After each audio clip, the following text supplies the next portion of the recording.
Market Morning Prep video for Monday, November 3rd.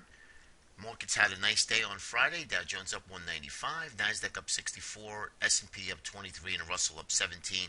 This came in from early on Thursday night. The Japanese government actually started pumping more liquidity into their market, and that gave a big boost in the overnight session Thursday going into Friday morning. And then, of course, we gapped up pretty much. That was the move most of the day. We gapped up and went sideways, and then we had a little bit of short covering going into the end of the day, but very, very quiet on Friday. So where do we go from here, and what are we expecting before now and the end of the year? Well, the first thing is that we had two ideas about what's happening with the dollar, right? It was a little too early to tell, and what we had was one, we had worldwide investors, Europe, Canada, what have you, come in to the United States and look to invest in our stock market, right? Because we are the United States, and we have a stronger market than pretty much anyone else across the board.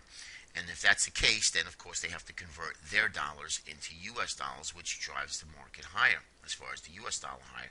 So that could be one. And the other one was flight to safety. But obviously, looking at this now, it looks like that money is coming into our markets, and that's driving the U.S. dollar. And you can look at the dollar yen, and when the dollar yen pops up, that's going to put more strength into our U.S. stocks. And if you look here, here is a UUP, which is an ETF tracking of the U.S. dollar. And I've showed this as a dollar index as well.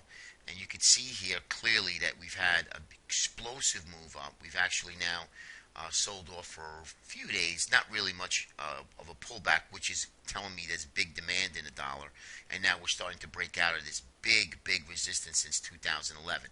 And remember, this is a big base, guys. When you're looking at a base like this, and you can see the volume profiles, these zones, once we break out of that, I mean, this is a big flush to the top here at 125.90, and I do think that that could happen easily.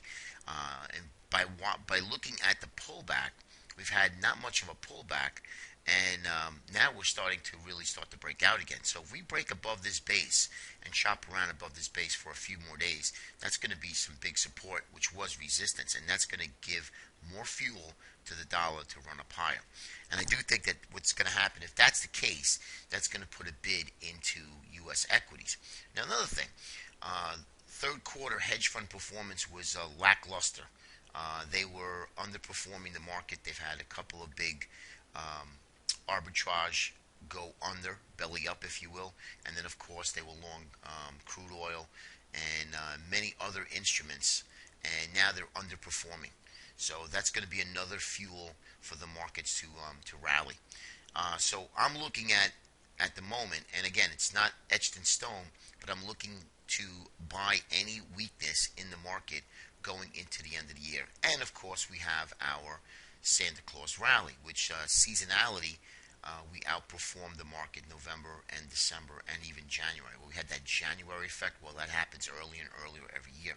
So just keep that in mind, all these positive points here that we're making. Now, we have come pretty fast in a very short time, a little over 2 weeks. We have a V bottom here from that low, October low.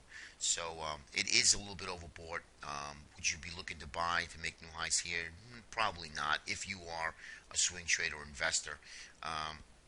But I will be looking for any type of weakness and any type of pullback to determine that we have a local low in place, meaning the October low. And I'm going to show that to you in the indexes. Now, I want to show you a couple of key sectors here. Here's oil. Now, you can see oil has really taken on the chin since early July. Pretty much a down month every month for the last several months. And now we're starting to base here. Now, 30 being a round lot number is going to be a decent area of support. But again, we've seen this happen before, right? We've had some support and then just break down again. So I would not trust oil here at the moment. We need to really break back above 32 would be ideal. You can see we have this little thin zone, and that'll be a big flush to the 50-day moving average. If that were to happen, 31.75, call it. That'll be above the 20-day, and then look for a trade. Look for a big move to the 50-day. Now, I like the XLE, and the XLE is giving it a little bit better performance here. You could see, and now this has actually base, and this is what I'm looking for. I'm looking for that higher low from this low, and then now we take out a base. So if you're going to play anything with energy, I like the XLE and even the oil services OIH. So this is not a bad move to the 50 and the 200-day moving average. Okay, and stocks that are in this index, keep an eye out too, because they're going to make moves too. Obviously, going to move the ETF. Here's the OIH, same thing. Had a higher low from this previous low, and if we really take out the 45.87, you might want to write that down. Put an alert on your trading platform. You're going to get a big move to the 50-day moving average. And you can see those volume zones here, a little thin zone up in this area.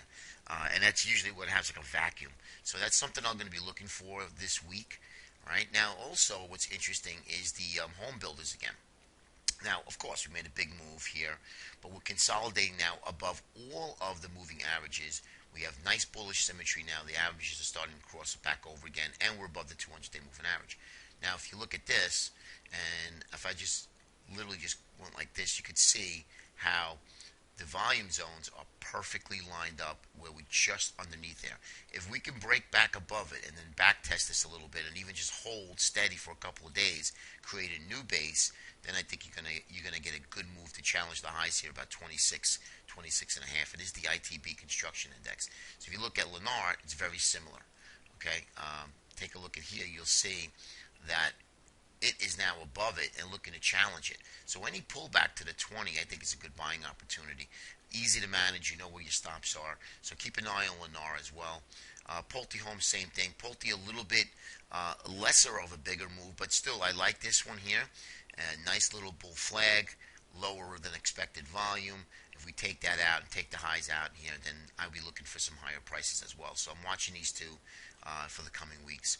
Here's the banks. Let's take a look at some of the indexes and some of these key sectors here. So now the banks, the XLF banks and financials, nice big move, put in a nice little doji. We are overbought, but the whole move, again, was on lower volume. Does that mean you can't trade it? No, it just means that it hasn't validated the move.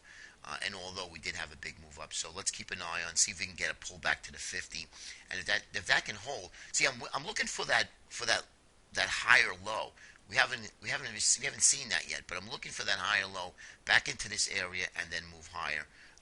And this, you can see the same thing with the XLK, big explosive move. Here's that V bottom, you know, and now we're just challenging the highs here, as many other sectors and indexes have done the same. So now we're challenging the high. So nice big move back to this area here. I think we can go higher. Here's a monthly chart. Let's take a look at these indexes now.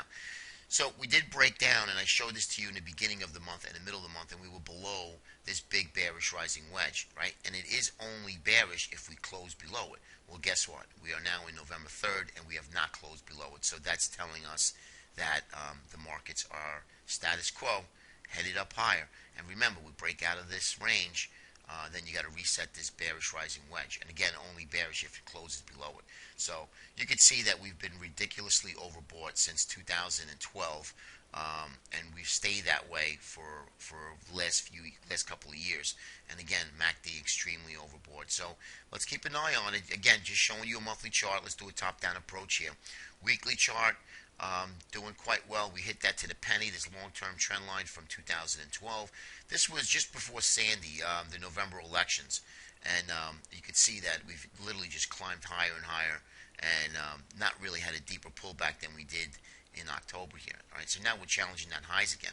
So let's keep an eye on things here. Remember, we reset on the weekly chart, so that's pretty good. That gives us more fuel here to move higher. And if everything stays status quo and there's no real shock to the market, I don't doubt you could see the ES at 2100, 2150, somewhere in that area. That does not surprise me for the next 6 weeks of trading. Spiders, Doji, nice to the highs. Again, challenge the highs, but lackluster volume. And let's look for that next pullback. If we could break that 50 and get right back into this area here, then let's look to see if we can hold here and then go back up, and that'll give us, that'll do is reset all of the overbought readings in these indexes, and then that'll give it a little more fuel to another move higher here. Okay, so that's what I'm really looking for, to get a little bit aggressive in the marketplace. And again, as you can see, we had a nice big consolidation for 4 days. the week before, and sure enough, we gapped up, and that was it. And then now we rallied up higher again. So now we want to reset itself with the Bollinger Bands. Let the Bollinger Bands pinch one more time like this, and then let's see if we get an explosive move back up to the upside. And let's take a look at the transports, validating the move. As you can see, big move up. Now we're just kind of holding around here. Another big explosive move to the upside, and I think all bets are off to the downside, at least for the time being. So keep an eye on that dollar. That's going to be really a key market mover here. Diamond, same thing. Doji, big move here, guys. I mean, as you can see, we've gone nowhere. Most of the index put in doji candlesticks. That means that it would open and close right at where we opened and we closed. So there's basically no movement at all in the indexes on Friday. And the IWMs did have a little bit of a move here, but again, very quiet on Friday. Once you get that big gap up and we kind of go sideways, the day's pretty much shot as far as day trading is concerned. Here's the IWM, same thing. Good. This is exactly what you want to see. As you can see, this has been the poster child pretty much all year for the IWM, giving us market divergence on the other indices that we follow, and then sure enough played catch up and now looking to at least challenge his local high here, and then of course this top over here back in July of 2014. Lastly is the Qs, doing quite well, made new all-time highs. Again, technology has been the stellar performance of 2014. Let's see if it can finish off that way.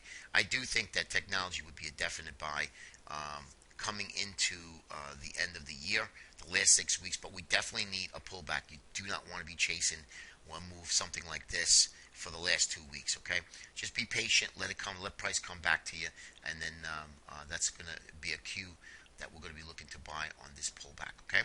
Hope that helps. Have a great day, everybody, and we'll talk to you tomorrow. Take care.